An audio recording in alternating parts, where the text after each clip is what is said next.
नमस्कार. आज आपण बासुंदी बनवायला घेतली आहे. बासुंदी बनवण्यासाठी लागणार म्हणजे आपण 1 लिटर दूध घेतलं आहे म्हशीचं आणि त्याच्यामध्ये थोडं केशर टाकून हे ढवळून घ्यायचं, छान आटवून घ्यायचं. बारीक गॅसवरतीच बासुंदी करायची. ह्याला खूप वेळ लागतो. जितकं बारीक गॅसवर करेल तितके चवही छान लागते. थोडा ह्याने आपण खवा घेतला आहे, ड्रायफ्रूट जे आवडतात ते घ्या.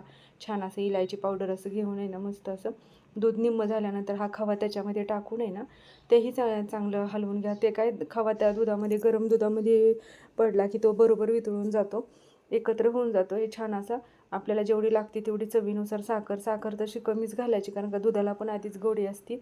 आणि हे बघा, आपल्या आवडीनुसार ड्रायफ्रूट त्याच्यामध्ये टाकून घ्यायचे. इलायची पावडरही छान अशी टाकून घ्यायची. आणि हे बघा, आपलं छान असं अर्धा पाऊण तासानंतर आपली ना ही बासुंदी तयार झाली आहे. खायला तर खूपच टेस्टी, दिसायला खूप सुंदर. आवडली तर लाईक करा, सबस्क्राईब करा. छान खा, आनंदी राहा. व्हिडिओ बघितल्याबद्दल धन्यवाद. आणि अशी बासुंदी नक्की करून